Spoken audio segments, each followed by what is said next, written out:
Have you ever known someone who is a problem magnet? Perhaps maybe even you may find out that you are actually kind of a problem magnet. So that's what we're going to talk about this week on episode number 62 of The Relaxed Male.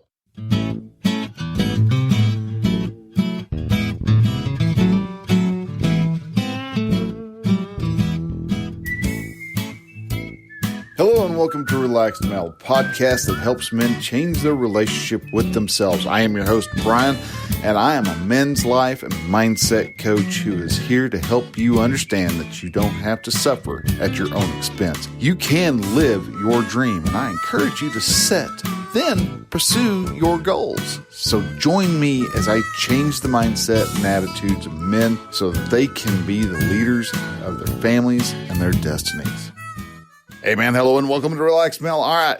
So this week we're going to be talking about problem magnets and what are they? And do you happen to be one also?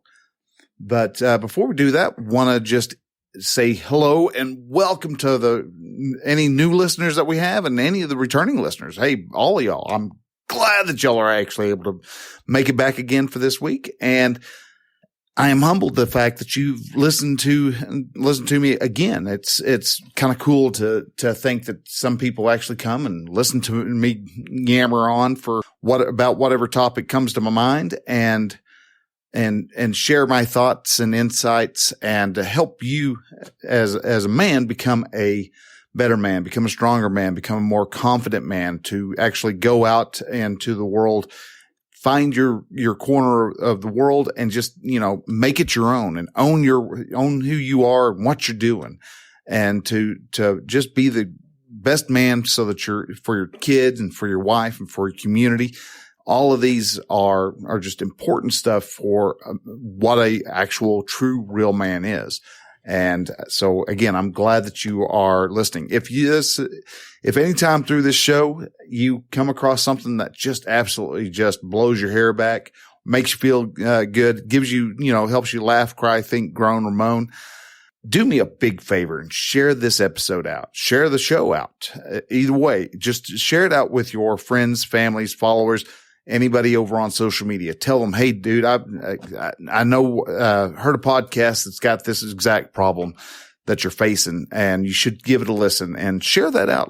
Talk about the Relaxed Male podcast and the group that we have, because this is, if without you, I'm just kind of talking into the wind, and I really hate for that to be the case. I would love to know that I am reaching people, helping them to become stronger, better men in their lives. So each week I do a question of the week. And if you're interested in asking a question, say you're having a particular problem, concern, block, barrier, whatever it is that you're trying to overcome so that you can get to the next level of your business or you're becoming the better dad for your kids or anything like that, you can hit me up by going to relaxedmale.com/contact. That'll give you a form that you can fill out and send over to me. And it's whenever I receive it, I will then turn around and let you know that I've answered it and what episode it's going to be on. If I don't have any email and you can also send me an email over at Brian with a Y at relaxedmale.com. Ask any questions, make any comments, anything like that. And if you happen to put your website on there in the email, you know what? I might actually even share that out and give you a link to your show or to your site also. So a lot of good things to do to actually leave a question for me over on relaxedmale.com/contact or by sending me an email over at Brian with a Y at relaxedmale.com. If for whatever reason I don't get any comments or questions or anything like that, then I like to jump over to Quora. Always somebody asking some interesting question. And this week's is kind of a philosophical one that I found interesting. And it is your life who you are or who you aren't?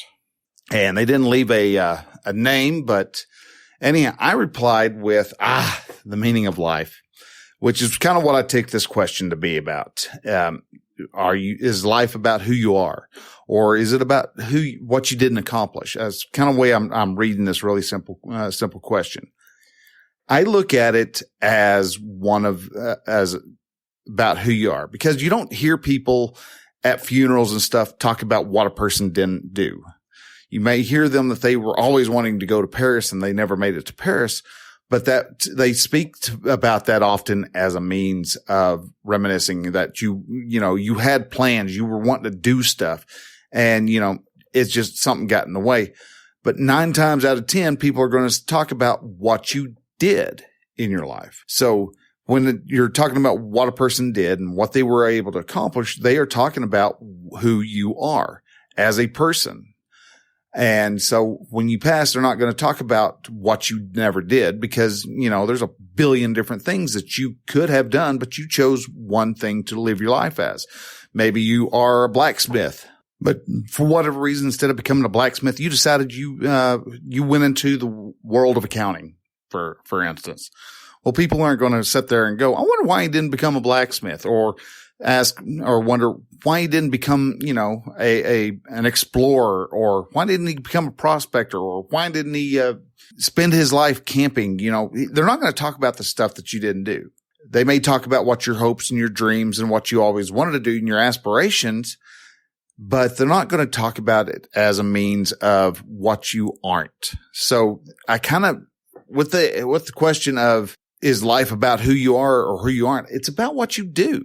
What do you do? How do you make the most of your life? If you are someone who lives life to the fullest, people are going to remember that. If you live life to the most minimum, again, people are going to remember that. If you are always busy trying to play it safe, well, people aren't going to have much to talk about, because there's a whole bunch of stuff that you didn't do. But if you live life to the fullest, they're always going to have stories and stories and stories about all the things that you tried doing and that you went off and attempted to do. And yeah, you may have failed several times, but by gosh, on the 37th try, you actually were able to hit it big. They're going to talk about those things. So are they going to talk about who you aren't? No, they're not going to talk about what you aren't, because one, they don't know what possibilities you could have taken. I mean, I severely doubt people are going to go, I wonder, Brian was not an astronaut. They're not going to talk about what he wasn't. They're going to talk about, well, he was a coach that went off and helped men to realize that their masculinity is a wonderful thing, and that they go out and every day leave their cave. I encourage men to leave their cave and kill that dinosaur, drag it back home to their family, so they can have plenty of food and warmth to be able to continue on their line and generation. And he encouraged his kids to be the best people they possibly could.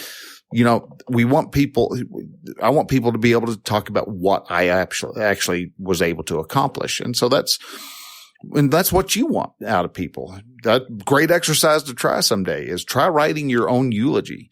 Do you like what you wrote? If not, then start changing it. Start talking about getting those things that you want people to talk about, remembering you about. You have that ability. You have that. Until you're dead, until you have been put into the ground, you have a chance to have people remember you for being the greatest human being in their world. And I recommend you do that. Live life with intention. And if you do that, it's always going to be about who you were, not who you weren't. So with that, now we're going to go ahead and jump on over to the main topic. And the main topic is, are you a problem magnet? What is a problem magnet? A problem magnet is, you probably know someone who's always got some type of crisis in their life. If there's not something going on, it's almost as if they go out hunting for a problem to find and to bring into their life. A lot of people have a problem of being addicted to the drama of that problem. They like that drama. They like the adrenaline rush they get as they try to either rush in to be the knight in shining armor to help somebody. They go out and they either look for the problem and they take on the problems of whatever person that is there. And, there's always those who are, especially us men, there's a large section of us who love to go out and search for damsels in distress. And you know what you get when you rescue a damsel in distress? You get a distressed damsel. It's not somebody who is, you're not always going to find someone who is, oh, thank you. I'm better. I'm on top of the world. I'm not, I am so much, better off now. No, you're going to find people who are, especially if you find a damsel who's in distress and you rescue her and you find out she's just a distressed damsel. She's those ones who are always, got some form of chaos in their world. That chaos can be so draining and so tiring because it's always something, one right after the other. You never get a freaking break. And there are people who love to draw those into their lives. There's always a problem. They have a problem, or they're always coming out and they're looking for problems. They're looking for something to complain and moan and groan about. Those complainers that you know of, those are problem magnets. They're looking for a problem to complain about. The people who are jumping from one crisis to another, they're always, something's happening. I've got this huge problem. And these people are often magnets because, one, they love the attention that it gets. You get people who start to feel sorry for him, and he's trying. Charlie. It's just always seems to be one bad thing after another, one bad thing after another, after again and again and again and again. Always something going on where Charlie just can't quite seem to catch a break. Well, is that really the case, or is Charlie actually setting himself up for the failures so that he can get people like you to actually feel bad for him? There are people who that's the type of attention they like to have. And you've heard me mention about the victim mindset. And most of the people who are problem magnets always play the victim. And this is one of the reasons why I say victims get no respect. There is no respect for the victim. Nobody respects that victim. Yeah, they may feel sorry for them. They may try to help them, but eventually they're going to go, dude, really? You're in this same hole again. How many times are you going to fall in the same hole day in and day out wanting somebody to rescue you? Well, sorry, dude, you can spend the night in your hole this time. And they lose any and all respect that people have, because people who are in a victim mindset, they are always looking for a problem, looking for that hole to fall into. And again, like I mentioned before, these are also people who just seem to draw chaos into the world, seem to have some type of they just always have to have something to keep their adrenaline up, keep their worry levels up. And being in that state is not healthy for anybody. Not the problem magnet, not their friends, anybody around them. It's not a real good environment to be in, because everybody is all worked up for one time or another. Maybe they're going around, they're starting the problems. They're starting little rumors about other people to get some type of emotion stirring. And they have to have that emotion, that constant, oh my God, high level of emotion flowing. And it can be so tiring, so, exhausting. It would be the best way to describe, because it's, again, you're always, as you sit back and relax, it's like, oh, good God, really again? Used to work with a guy who always had something wrong with his truck, and it was something easy. He was perpetually running out of fuel. I'd have to get a call from my boss going, hey, I need you on your way across. I need you to stop by and help so-and-so. He's ran out of fuel again. It's like, Jiminy. He's like, well, the fuel tank, fuel gauge doesn't work. It's like, well, then you know how many miles it takes to run out of fuel, don't you? It's like, well, no, not really. It's like, well, I can tell you. All right. You go off, set your trip, and you drive do a turn. And when you hit, say, 300 miles, 400 miles, stop, fill up. How many gallons does it take to fill up? On your tank, it tells you how many gallons each tank holds. So you know what the maximum amount of fuel is. And all you have to do is subtract from that. So, every 400 miles, you may be at a half tank. If you're at a half tank, fuel the son of a gun up. Fuel it up before you leave. Fuel it up before you pull in. Keep the tank full. It's not hard. If you can't trust your fuel gauge, you get then you need to learn to overcompensate and make sure that you're always full. Yeah, I'll do that. And 2 weeks later, I'm out of fuel again. Eventually, I had to tell my boss, I was like, no, he can sit there on the side of the road and lose some money because he doesn't know how to fill up his gas tank. He can be hot or cold or whichever one it was. It was, one of the winter, summer. I can't remember exactly, but he can tough it out for a little while and not have any comfort while he sits in his own stew and thinks. Because again, if you've got someone who is always causing a problem or always has a problem, you got to let them sit. And that's what a lot of people, that's one of the reasons why, I say victims don't have any respect, because eventually you have to stand by and just let them waller in their own mess. They made their bed. Now they have to sleep in it. And there's more than one time I, was having to help him with something or another. He had busted a hose on the radiator. Well, it's, it's a pain in the butt to have to change out, but I've changed out just about every radiator hose I had on my truck at the time.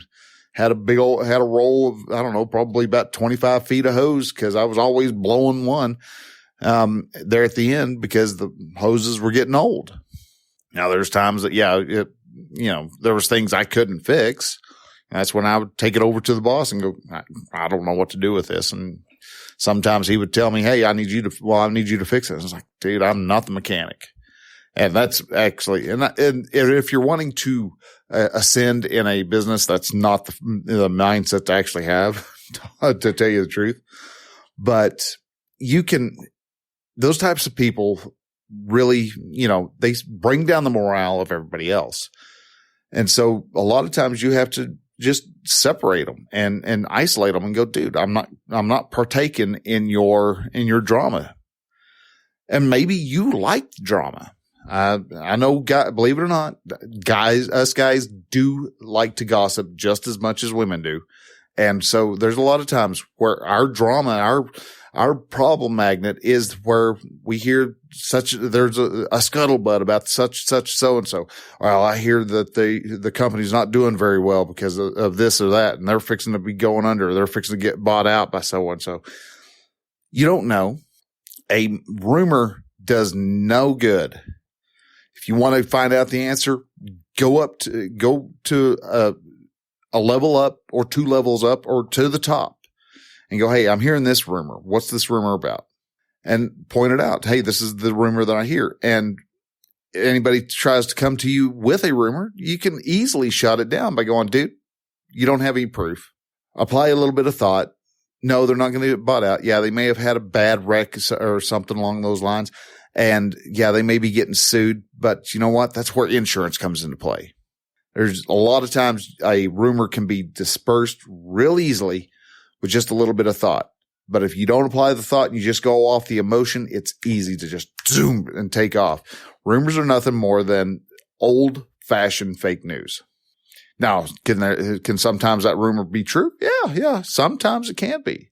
But those are often not the case. We used to have fun in my hometown. Me and a friend of mine would actually go off and play with the problem magnets at the local cafe. We would actually, on our lunch break, if we had enough money to go over there to have a hamburger while we were over there, we would create a rumor and let that rumor spread inside the cafe. We would just plan a little rumor right there in the cafe, and we would see how long it took to make it all the way to the other side of town to where we worked. And there's a few times by the time we got finished eating and drove to the other side of town, which was, we're about less than a mile away because, well, my hometown is a little bitty podunk town, less than a mile away. We'd get over there and we'd hear somebody go, hey, dude, did you hear about such and such? It's the rumor that we just made. sometimes it would beat us to work. It was hilarious and it was great. And I mean, that's one of the things about small towns. Everybody knows everybody knows everybody. And so when there is any juicy stuff about another person, it just becomes it just becomes, food for the chaos and for the drama. This town loves its drama. So how do you stop becoming a problem magnet? Well, if you really want to stop it, say you realize you are the problem magnet. First thing is own your dirt. Stop complaining about everything being wrong with such and such, so and so. Whatever the issue is, what's something good about that? Start noticing that you're complaining. Realize that you are just moaning and groaning and about nothing for the sake of just being able to complain. Realize you're doing that. Own your dirt, because more than likely you had a hand at it. All right. You own your dirt. You're going to really stop doing a lot of the complaining, because you're going to find out you're complaining about yourself. Ask yourself, what was my role in this situation? And if you say, well, I didn't have any role in it, well, you're double check, because there's a good chance you may have had a really big old fat thumb right in the middle of it. Second of all, stop complaining. Stop just griping and moaning and groaning. Stop that. You realize you're doing that. Quit it and come up with 3 positive things about that situation. What does this situation make possible? What problem does this problem make possible? Or what solution does this problem make possible? Because a problem is nothing more than a problem. How does that go? I was fixing to say, or a crisis is nothing more than a problem looking for a solution. Something like that. Anyhow, I went to go say something and my brain just quit working for me. And the last way to stop being a problem magnet is just to flat out be grateful for what you have. God, this work it's sent me out again. Well, yeah, be glad that you at least have a job. At least you have a job that's paying the bills. At least you have a job. At least your kids are fed and they're warm and in bed. Yeah, you're not home as often as you want to be. I get that. That's a big frustration that I had with my previous job also. Was not home. I watched my children grow up from the cab of a truck. There's a lot of regret in that, man. I understand that. I feel that irritation, that aggravation. And there's a lot of things I could have done that were completely different, but I didn't. I have to own my dirt. I am grateful that I was able to take care of my kids. I am grateful that they are young, healthy, balanced adults. I am grateful that my wife has been there by my side through the times where I just really just sat on the couch with my fist clenched in just complete despair about the fact that I just got home 4 hours ago and I just got called out again. Hadn't seen her in a week and a half, and now I'm heading back out. Hadn't even had enough time to get my laundry fully washed. I get those times, but I was grateful for the fact that I was actually able to provide for my family. That time was strictly a small season of my life. And because of that, I was grateful for the opportunity that I had to work for that company. I've now work for another company as I'm getting the coaching business up and running and getting enough clients in to where I can step away from this current business so that I can run this coaching business and help men to the max day in and day out. Right now I do. I feel guilty that I'm not able to help as many men as I want to. I would like to be able to help all those guys who come in and want to know how they become the best man for their wives. How do they get their wives to appreciate what they do? How do they get their wives to, be attracted to them once again? The marriage has become not so much of a marriage as it is just, you've made it into roommate syndrome. And how do you fix those? There are those solutions. That's stuff that I want to be able to help men out with. And one of the ways that I can do that, and one way that you can help yourself out, is by joining a group and helping. If you have a problem with being a problem magnet, and so you realize that, and you're just, how do I stop this? What do I need to do? Well, you can follow the tips that I gave there, but there are a lot of other ways that can be helped. You can make those changes, make those mental shifts by joining up with a men's group. And I happen to have a men's group that's called the Brotherhood of Men. And we are a group of men who are invested in making sure each of us achieve the goals that we set for ourselves. It is an accountability group. It is a group of men pushing each other to excel at all that we do. If you're wanting help in your love life, you're wanting help in being able to fully connect with your son, the Brotherhood of Men is a group that can help you do that. And if you're interested in joining up with the Brotherhood of Men, I recommend you go over to relaxedmale.com/brotherhood. And down at the bottom of the page is a form. Fill the form out, send it to me. I will answer any and all questions that you have. I'll set up a time for us to sit down and actually talk and get to know each other and see how well of a fit you would actually be with the group. It's not that I can let everybody in, but I want to make sure I let the guys in who are set on making sure that they become the best men possible. With that, guys, I'm going to go ahead and I'm going to let you go. And thank you again for listening. If you enjoy the show, please go over to relaxedmale.com/podchaser and leave a rating review. If you are an Apple Podcast, listen through Apple Podcast. All right. Thank you. You can leave a rating review there. I believe you can leave a rating review over at Google Podcasts too. But Podchaser is kind of the IMDb of podcasts, and I just love what they're doing.